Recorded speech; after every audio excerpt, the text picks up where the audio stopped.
David, what's up? Nice to get a chance to interview the GOAT here, David from Local Goats Property Management, um, down there in Charleston, West Virginia. Welcome to the Expert Circle podcast. Glad to have you on. Thank you for having me. I greatly appreciate it. Yeah. I'm always a little bit jealous of the guys that have the cool Southern, accents. So, uh, yeah. Cool. Look forward to hearing your story. Tell me kind of how you got started. We haven't, interviewed a lot of people that, are kind of approaching this from like a property management kind of side, of things. I know you do a lot of like lawn care, and different types of landscaping services, but excited to hear your story and tell me how you got into the trades here. Well, for me, it started when I was young. Originally, I started working in chicken houses, probably about 7, 8 years old, helping my granddad. And that taught me a good work ethic. Then on the weekends, stuff like that, I would go with my grandma's and help her grow vegetables and go to farmer's market and sell them. So not knowing it, that atmosphere kind of built me for business and a good work ethic. And that's something I always try to pride myself on, is that part. Now later on down the road, I eventually met Adam Foster. He was starting a recovery home and he wanted me to help with his business on the mowing part of it. And so I decided to help him, make a little bit of extra money. Didn't think nothing of it. Didn't think it would balloon into something else. Originally, he started the business as a way to get people back to work, to build up self-esteem in themselves and realize that they can do it all themselves. And so whenever he done the property management form of it, so then he could kind of switch avenues, be a handyman, be an installer, just a general household name was the idea of it. So, and that just eventually took off and started doing tree service. Eventually it wanted me to create my own business, as far as property management. And so right now I'm just handling his business and then also doing mine. Trying to give our people the same chance that was given to me. And what's your name of your business? Ferris Property Management. Ferris Property Management. Okay, so I apologize. I thought it was Local Goat somehow. No, it is. Okay. Yeah. So essentially, I bought the business. I'm running it. Got it. Whenever his situation, then I just release it back over to him, trying to help him to help me. Got it. So it's a little transition. You guys working together and got your own thing. Yeah. He's got his thing, and you're kind of. That's cool. Yeah, it's cool to have that foundation and support. I'm sure you guys are both supporting each other. It sounds like. Yeah. So what's your primary, work you guys do? What's your bread and butter? A little bit of everything, or? Mostly like exterior work. Doing general beautification, like aerating lawns, landscaping, doing some hardscaping, doing driveways, walkways, patios. Yep. Have you slowly expanded kind of what you do, or you've always been feeling capable of taking on multiple different projects, or how's that evolved? I ask everybody this: how to balance like going into a niche and scale, doing a lot of one thing versus offering more solutions to clients. I think if you want to scale your business, I think at some point that you have to make that transition, be able to provide more for the clients. One, you build a great customer base, and two, if you're able to do those other trades, you'll boost your business sales in general. that avenue has worked great for me. I found myself expanding into more areas and basically bouncing off my past experience in work in the workforce and Hmm. finding where that kind of helps now. So like with carpentry, roofing, flat roofing, commercial, residential, plumbing, electrical, all that's helped. So I've been able to scale it up more. Yep. You can do a little bit of everything. If the girls are looking for a guy that can fix stuff around the house, David's your guy. Yeah. You might. Yeah. Yep. Cool. And curious, circling back, Grandma still has the growing the good organic produce on the farm. Uh, no, she unfortunately passed away several Oh, years ago, like back whenever I was like 15. So yep. that was something that always stuck with me. Wow. It was nice that you had that time together with her during those Yeah, it years. was a blessing. I'd Yeah. take now looking back, I look at all those little fragments of advices she was giving me, and it still helps today. So it's good to Yep. have that. Yeah, I think as yeah, the world is like factory farming and all this stuff. It's yeah, I'm really passionate about, good homegrown food, and that's like even organic Yes. food. You like hear all this weird stuff, you're like they're spraying chlorine and different things on organic food at the market, like nothing's pure Yeah, unless you do it yourself. that's what I got into was that micro farming a little bit, more as a hobby and Yep. doing organic farming, composting. Uh, Yep. Yep. that's I like that. Yeah. So, are you kind of branding your business offshoot, Local Ghosts, as like a property management thing too? Does that mean you guys have a lot of commercial clients? Like, how do you approach residential versus commercial? Yeah, so the Ferris property management is pretty much like commercial and other handyman stuff, like more of the electrical, interior, intricate work like that. Then local goats is more of your landscaping and outside exteriors. We do commercial siding and stuff like that also. Got it. Got it. What's your typical commercial client? Is it span a range or? Yeah, like mostly like fast food, apartment complexes, HOAs, housing developments, stuff like that. I know a lot of guys that are mainly in the residential space would love to be, expanding their business in the commercial space. What would you recommend? How do you guys get clients? How do you approach those guys? Is it all word of mouth? How do you expand into more commercial work? Um, so it's funny that you asked. So I found that I will always keep the grass cutting business. And the reason being is because that was the first business that helped me. And that was the first business that taught me sales. So with that being said, I come to that because whenever you go, you help people. If you present yourself as approachable, talkable, not somebody who's trying to make a quick buck, um, or charge them an outrageous profit margin on services, that will build a rapport with them. They'll be able to trust you. They'll recommend you to other people. You'll have that name, the reference backing, so then whenever you do approach a commercial customer, or you don't know who you'll be dealing with, that could be the owner of that company that you end up meeting. Yep. That happened to me more than one occasion. And Mm. so, and I think whenever you go in, you just go to a lot of times, like soft sales has been a big one. Walking in, introducing myself, just let them know, hey, how you doing? What's your name?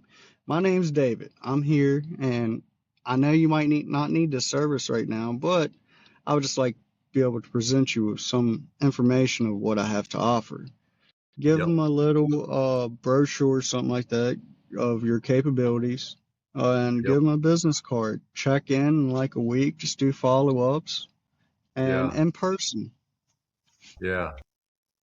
I think that's huge, to note, and something we haven't really, covered in any of the other, podcast episodes is for you. It sounds like lawn care is the gateway drug into other business, right?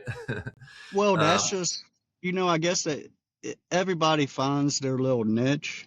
mhm. And for me, that was learning soft sales because I'll be mowing their yard and I see that they have a gutter leak or something like that. Be like, hey, Yep. if you want, you really should get this fixed. If you want, you can get other quotes and Yep. then I can give you a quote and then you can compare it off of that and make your Yep. best judgment. But here's what I can provide you with. Yeah. No, I don't want to pass over this because I think this is really kind of deep and profound, actually, and something that's really important to think about is, what is that entry level product that you can offer? Maybe it's whatever, 50, $100 to mow a lawn, but then you're doing a good job, you're building that relationship, you're establishing trust. Now that gives you, the opportunity to have those conversations about, other, um, you know, Yeah, other avenues. And I found that's been the best thing. Like I still have like there for a while I used Angie's Leads and Yelp for a little bit. That was until I got a customer base. But once I get in front of people yep, and they see the work I do, they see my prices, I'm fair. I tell them to compare my prices with other people. If it's yep, not, then show me their scope of work and then we can compare apples to apples. If not, then I, I understand. And yep, I leave it at that, but I still do work for them. And that's the thing. If you show trust, you give them good sound advice, and you build that relationship, they'll be more than likely to call you back with emergency services. You'll be in their speed dial, yep, and yep. that's what I found for me, and it's worked great. Go outside because we got our doggies barking. Um, so how has Angie's List worked for you guys? Oh, it's worked great. Actually, I'm about where I don't really need it. To be honest with you, I do it like I done it this winter for like fill-ins in case Yep. I had some slow months, but really I stay really busy. But Angie's Leads taught me how to sell, because you put your own money up front, and if you don't get to sell, you're gonna lose. So you better do a good job, get your reviews, and you'll keep a good client. And that's all you need. They get you in front of the client if you need to, but it's up to you to sell it. So the for you, part of that sales process was making sure you have some good reviews. So you have the social proof. They check you out. Okay, these guys are legit. They got some good reviews. And then on the phone or at the job site doing the estimate, you kind of refined your sales process. It wasn't a game no more. Yeah. Yeah, it wasn't. That's when you fine tune it a little bit. Like, get the information from the client before you go out to the job. If you're doing tree work, yard work, land work, roof work, get the details before you go out there. There's plenty of tools that you have at your service. Google Earth, Connect Explorer, Quick Measure. You can do all of it. At least get a Yep. roundabout idea of what you're dealing with. So then when you get there, you can already have the estimate partially prepared. So then by the Yep. time you meet with the client, you see all the details and you just take 30 minutes of your time after you're done with that meeting. And before you leave, you give them that estimate. And most of the Yep. time, they're ready to start right then. So what that prep work, what that does, it allows you to give them the estimate on site. You can kind of suss out any objections they maybe have, walk them through it, because that's part of the sales process, I imagine, for you. Where if you weren't doing that prep work, you might be sitting in the car for an hour writing it up, and then you're not able to do it naturally, kind of on the spot. Yeah, or if you leave and she has somebody else coming and they provide her a quote right then and she's ready to sign, she will. Yep. Yep. So yeah, and people, everybody's ADD. They want to just take care of it there and then, so they can move on with their life too, right? So that's Yeah. a premium, I think. People will pay and choose you just because you're providing that peace of mind where they can get it taken care of and move on to the next thing in life, which is kind of how I am when I hire a service provider. So Yeah, you just want to sit back and act like it's never even happened. You just want somebody to do it, turnkey type of thing. yep. Um, so clearly that's the focus of yours. You mentioned kind of soft sales and different stuff. So what is that? Um is that more hard sales when you're kind of delivering the estimate and approach? What's your approach to closing that, aside from actually doing it on the spot, which I think a lot of home service guys don't do? They just send a text message or email with the quote and don't follow up, which is like crazy. All of our clients, Yeah, I um, mean, you think about it, how many crazy. unread emails do you have? It's insane. Yeah. Or maybe or maybe they're confused and they're like, okay, like, oh, why is this so much? And you call them, they're like, oh, this is more than this other estimate. And then you're like, okay, well, what does the other estimate cover? And they're like, this, that. And you're like, oh, well, they That's didn't why. include this. They didn't include this. This is So, why it's cheaper or whatever. so essentially, like whenever I talk to him, I go there and I'm explaining to him. I explain it to him like somebody who's never seen it before, has absolutely no clue what they're doing, and just Mhm. try to build a visual so that they can see it. Like they're looking at it, but they can see what you're doing in Yep. their mind, I guess. They can build that Yeah. vision. And if you Yep. can Yep. help them see it, that helps you easier to be able to close because not only one, they can see it, but they can trust you because if you can see it, then you can do it. Yep. Yep.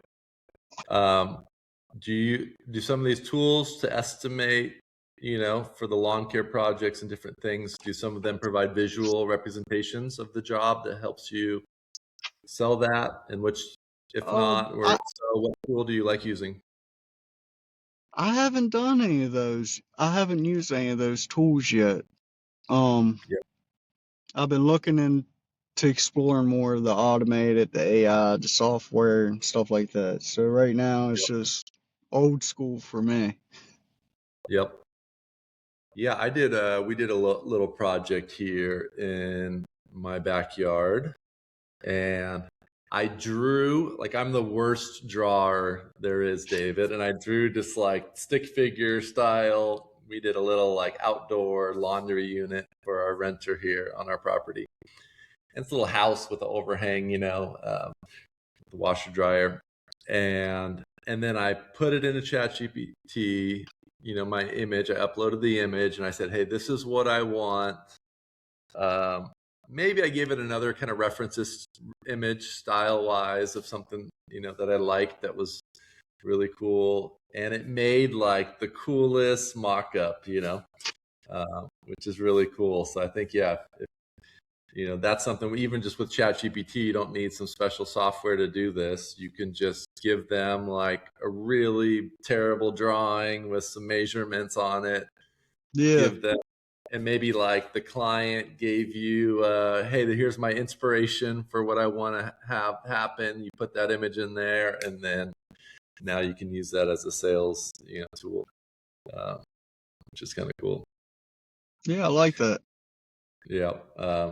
Yeah, that could be even a tool that maybe we build out for our clients, because it's not that hard to build out custom tools like that, too. Um, so what were you paying on Angie's List for a lead? Anywhere from it just depends on what services you provide. Like for me, like interior painting, it's like $100, which I think is a little bit way overboard on price. But Hmm. if you fall into like the trees, the gutter repairs, stuff like this, like 20 or $30 per lead. Yep. And so But that, like, for example, you can also get opportunities where the customer selects you. So, and then you pay for the lead, but it's a little more more. of they're already prepped for the sale because they picked you, they want you, they like your work, obviously. So you just have to do the footwork of providing them a good quote and meeting them in person on time. Yep. Um, and so the $100 lead, are those exclusive, or they give those out to a couple of different people? They give them out to a couple different people that's in your area. Hmm. So usually if you call back within 15 minutes, then you're more apt to get the sale. And they're texting you those leads, or those are on the Angie's List app? You're getting a notification emailed to All you. How do you three. all They three? they call you, they send you an email and a text all at once. And the text isn't from the client; it's from Angie's List, No, or it's from the. well, it's from Angie's Leads to let you know about the lead, and then it gives you a link that you can go automatically over, and then you can message them, call them, and it automatically updates the status from connected to in contact with, and then you can do closed lost, closed won. Yep. Very cool. Um, cool. And so you're at the point now where you maybe are just getting enough business from referral business and existing customers, where you maybe can scale back your Angie's List spend a little bit. Yeah, actually I can, and that's really a good thing where you want to be. I like using it every once in a while for fill-ins and for Yep. just to meet new clients. Yep. Because I met a lot of commercial clients on there also. Yeah. Yeah, it's nice having that, outlet, to where you can Yeah, turn the spigot on when you need to get a little something, something, and then when you don't yeah, need it.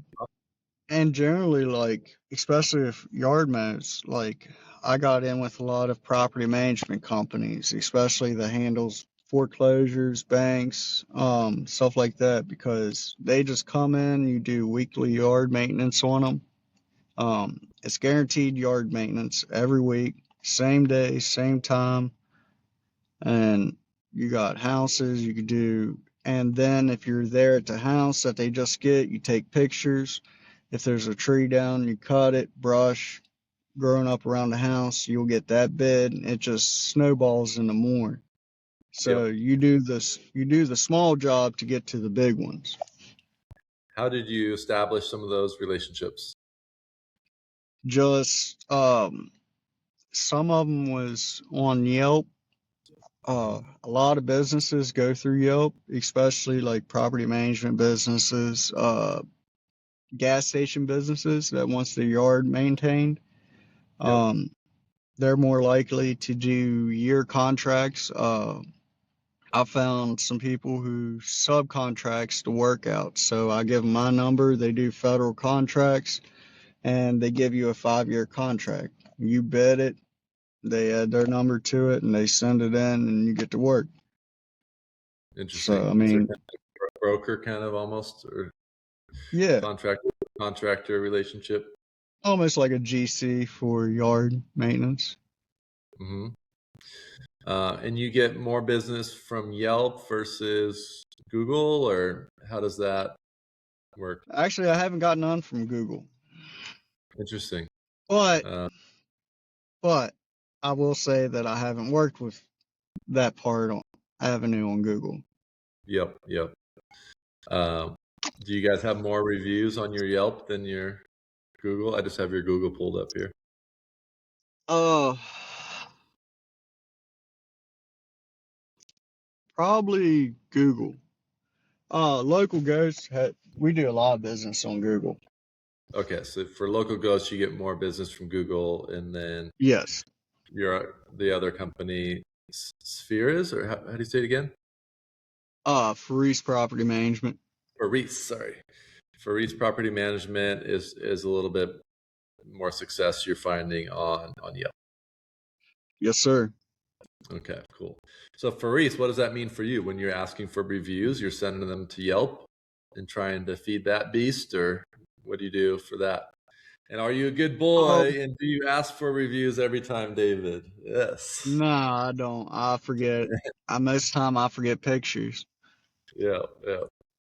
But I Um, always say some of the most beautiful things are not meant to be seen. hey, uh, ask for a review. It's okay to self promote a little bit. Uh, and Yeah, yeah, yeah, Facebook mostly is where I do the promoting. yep. If you do Google, if you want to kind of start, hacking Google, asking people, hey, if you leave a review, it really helps, other people find us. And if you can include the city and service name, that really helps, helps us as well.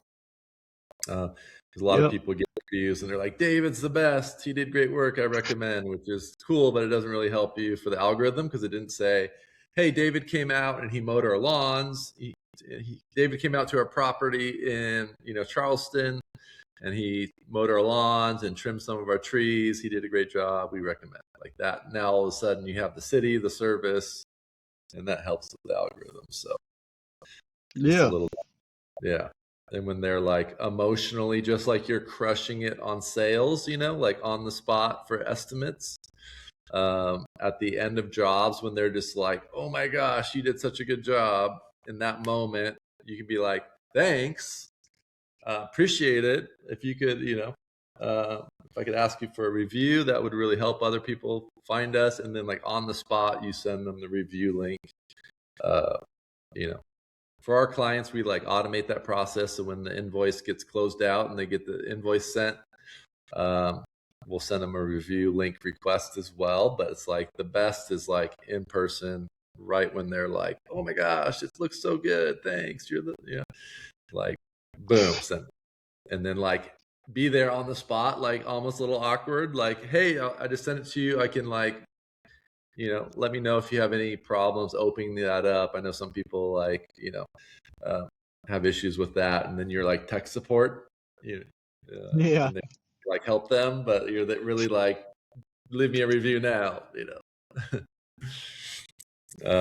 Very cool. So cool. Angie's List. You haven't done Yelp ads. You haven't ever tried doing Yelp ads. I did. I didn't really. That's where I got into a little bit of the commercial. I had a couple of them call me from Yeah. that. And then once I got into that avenue, it was just, and you can find property management companies that handle commercial, and then they'll just send you a work order. You go take care of it and send them an invoice. Yep. Um, Very cool. Do you do any kind of outreach to property management companies, or are you doing any kind of like soft cold sales where you're reaching out to, commercial business owners? No, not yet. I got to scale up a little bit more before I expand out. Yep. So I got to start that process. Yeah. But it's going Speaking pretty good though. speaking of scaling up, what are the next challenges you're facing, and what are your goals for kind of growing the business over the next couple of years here? So scaling up will be finding.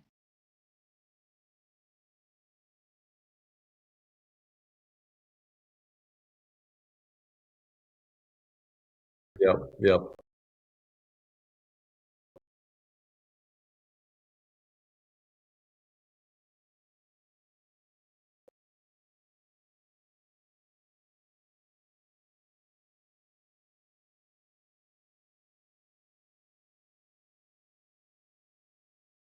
What do you mean by that? Like in terms of storing your equipment and stuff like that, or?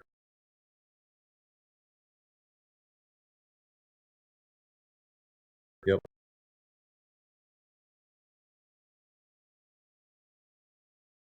Yep. Gotcha. Um, yeah, it's hard to find good people. A lot of guys I talk with, they kind of partner with other business owners, and they maybe don't make as much of a margin, obviously, on those projects, but they have a guy that can do whatever, and then they just Yeah. sub that out, and they basically, act like the GC. If it's your client, you're the GC, and then subbing that out to other business owners. And yeah, because it's hard to find good guys, and then they go start their own thing or get hired by someone else, and then you got to start from scratch, and Yeah, they a don't lot have of that. it's a lot like that around here. Um, Yep. a lot of people go with um doing their own thing and they just GC the clients out to other business owners. Yep. Yep. That's just kind of where a lot of them are at around here, especially the bigger Yeah. businesses. Now the smaller Yeah. ones, it's in-house crews. Yeah. Is it kind of harder to find people depending on the level of skill? Like, I'm sure finding good guys that can do hardscaping may be harder than guys that can do lawn mowing work. Yeah, yeah, it Yeah. is. That is a challenge. Um, Yeah. but we got like several promising prospects that are coming up. So I really feel good in the next couple of years. I can see it really growing.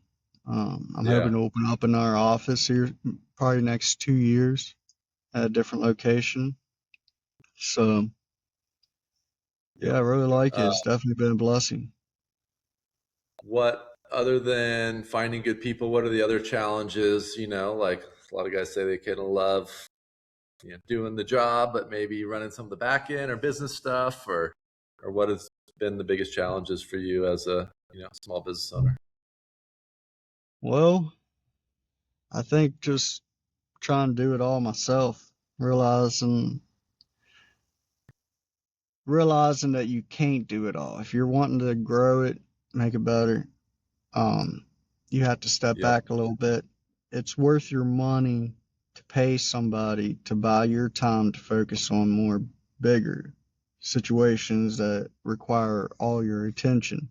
You can delegate the other stuff as the day to day, the invoicing, bookkeeping Mhm. to other people, other professionals that get paid for that, and that's what they do. And so, I mean, why Yep. not? It's worth your Yep. money in the long run.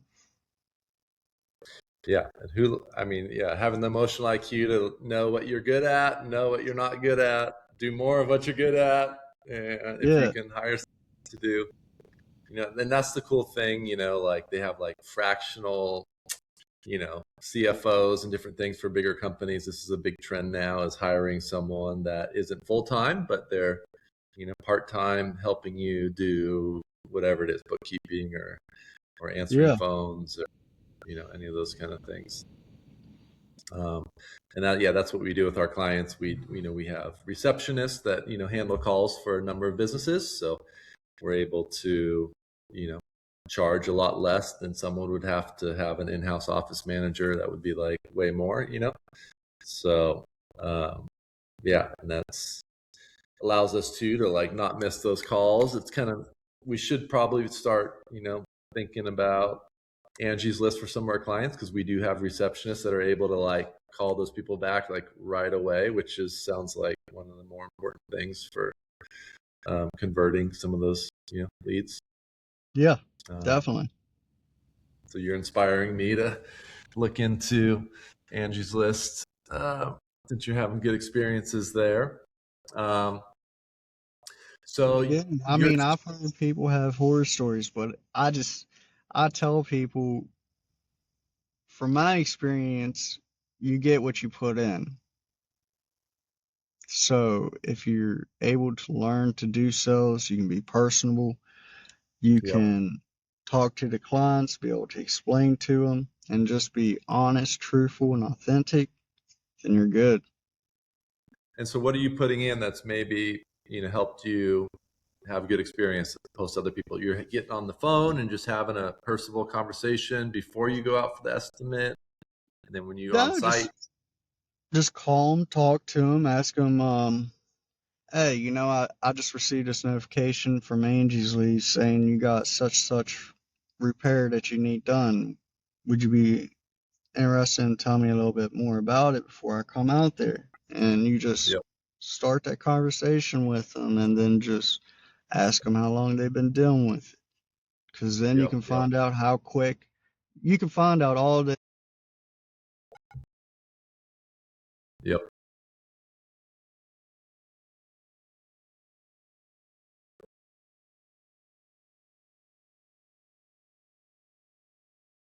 Do you ever weed out kind of tire kickers? Do you have any qualification questions, or do you not go out to some people?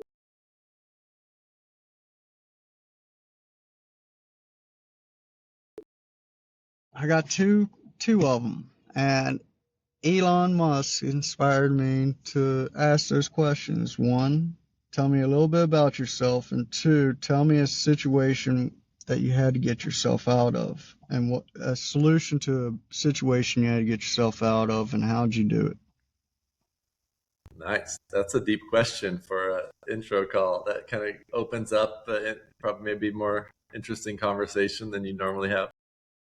Yeah, because one, me and my business, I'm trying to find people who can solve problems. Because that will take. I've noticed that that's most of the issue I run across is people not being able to solve problems on their own. Yep. They're always calling the foreman, calling me, asking, "Hey, what we do?" Um, and I get in some instances where you might want to ask, but if you have a scope of work of detail and all the information in front of you, materials, you can figure it out, and just make sure you go over with the proper channels first and say, hey, this is what I think would do good. I'm going to execute. If you have any issues, please let me know. Yep. So, And so you ask those questions when you're hiring employees or to your clients? oh no, to employees, I thought. Okay.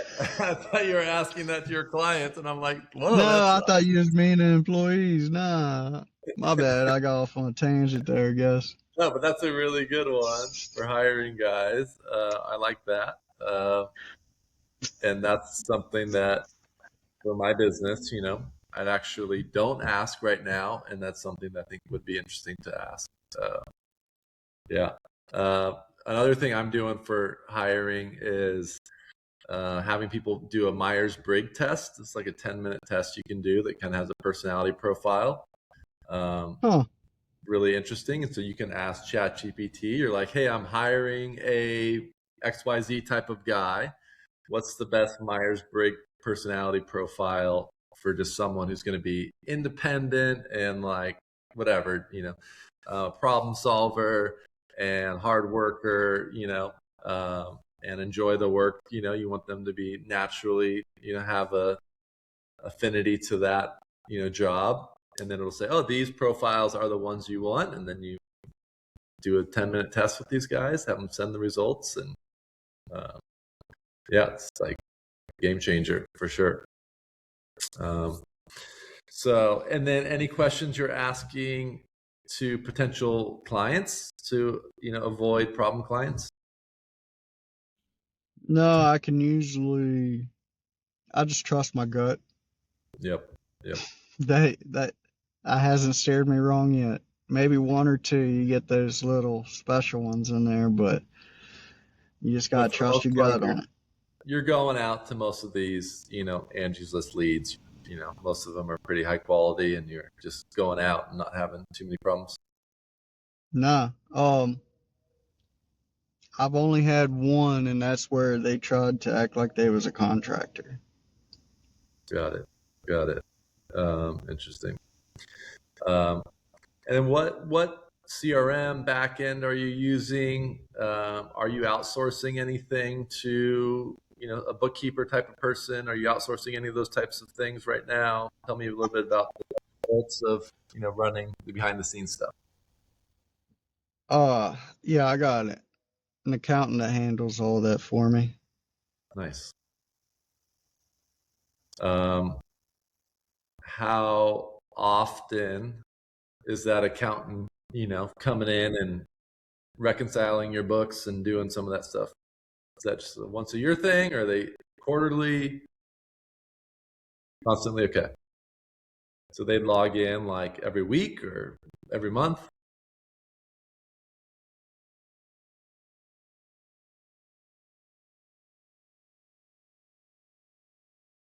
Yep. And you're on QuickBooks? What are you doing for invoicing?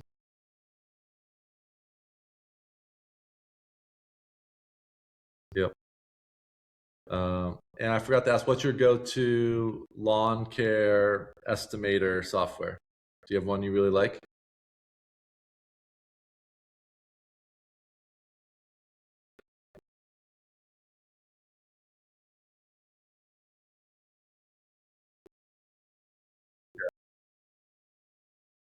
Yep.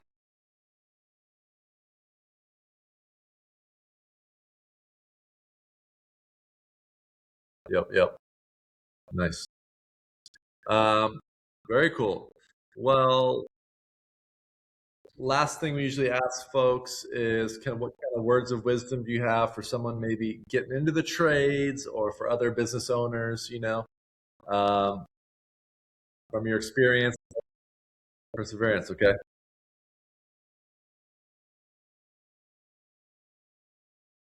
Yep.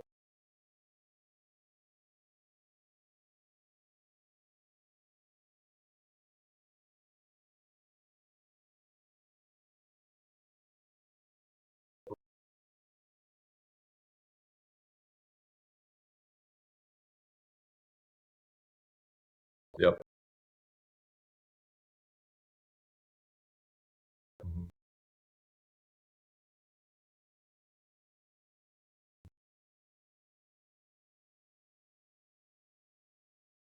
Yep. Yep. Good stuff for anybody in any job, business. Yeah.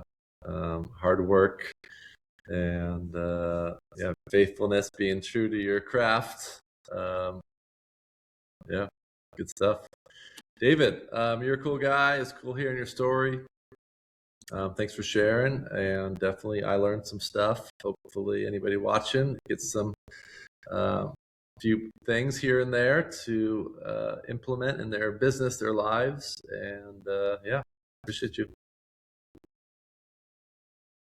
Okay, likewise.